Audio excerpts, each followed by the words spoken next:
সরকারের নবম ক্যাম্পে কিন্তু বিস্ফোরক দাবি করলেন কেশপুরের ৬ নম্বর অঞ্চলের প্রধান।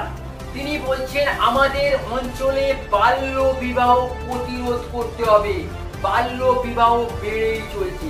আর এই নিয়ে কিন্তু নবম দুয়ারে সরকারের ক্যাম্প হয়েছে তিনার অঞ্চলে, সেখানেই কিন্তু বাল্য বিবাহ প্রতিরোধ করতে হবে এবং সেই ক্যাম্প বাল্য বিবাহ বন্ধ করার যে ক্যাম্প বার্তা, সেই বার্তাও কিন্তু মানুষের কাছে পৌঁছাচ্ছে। এমন কিন্তু বিস্ফোরক একের পর এক দাবি করলেন তিনার অঞ্চলে বাল্য বিবাহ নাকি বেড়েই চলছে। তিনি কি বলছেন এবং আমাদের প্রতিনিধি কি তুলে ধরলো তিনাকে নিয়ে, তা একবার দেখে নিয়ে যাক। জগন্নাথপুর এলাকাতে দিনভর ভিড় লক্ষ্মী ভান্ডারী প্রকল্পেই বেশি। কেশপুরে জগন্নাথপুর গ্রাম পঞ্চায়েত এলাকার গ্রামবাসীদের জন্য দুয়ারে সরকার শিবির হলো ভিড়ে ভাসা অবস্থায় শুক্রবার সন্ধ্যায় জানালেন কেশপুরের জগন্নাথপুর গ্রাম পঞ্চায়েতের প্রধান উৎপল অধিকারী।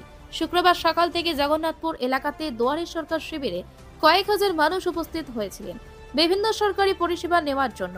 এই শিবিরে উল্লেখযোগ্যভাবে আলাদা আয়োজন করা হয়েছিল বাল্য বিবাহ রোধ করতে সচেতনতা শিবির। এছাড়াও আয়োজন করা হয়েছিল জল অপচয়ে মানুষকে সচেতন করার আয়োজন।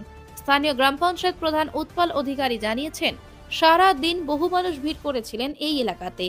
মানুষ যে সমস্ত পরিষেবার জন্য আবেদন করেছেন সেটা যেমন পাবেন, যারা আসতে পারলেন না তাদের জন্য আবার সেন্ট্রালি আলাদা করে ব্লক স্তরে ক্যাম্প করা হবে, তবে সকলেই পরিষেবা পাবেন। ৬ নম্বর জগন্নাথপুর গ্রাম পঞ্চায়েত বিশেষত বাল্য বিবাহে একটু এগিয়ে ছিল, সেই জন্যই বাল্য বিবাহের উপর এবং আমাদের যে টিনেজ প্রেগনেন্সিতে উপর অ্যাওয়ারনেস ক্যাম্প হয়েছে এবং আমাদের জল অপচয়ের যেটা সবচেয়ে এখন একটা মারাত্মক আকার ধারণ করেছে, যে আমাদের যে পানীয় জল, সেই পানীয় জল যাতে করে অপচয় না হয় সেই জন্য জনস্বাস্থ্য কারিগরি দপ্তর থেকে একটি বিশেষ স্টল ছিল, সেখান থেকে তারা এই পানীয় জলের অপচয়ের বন্ধ করতে অ্যাওয়ারনেস ক্যাম্প তারা করেছেন।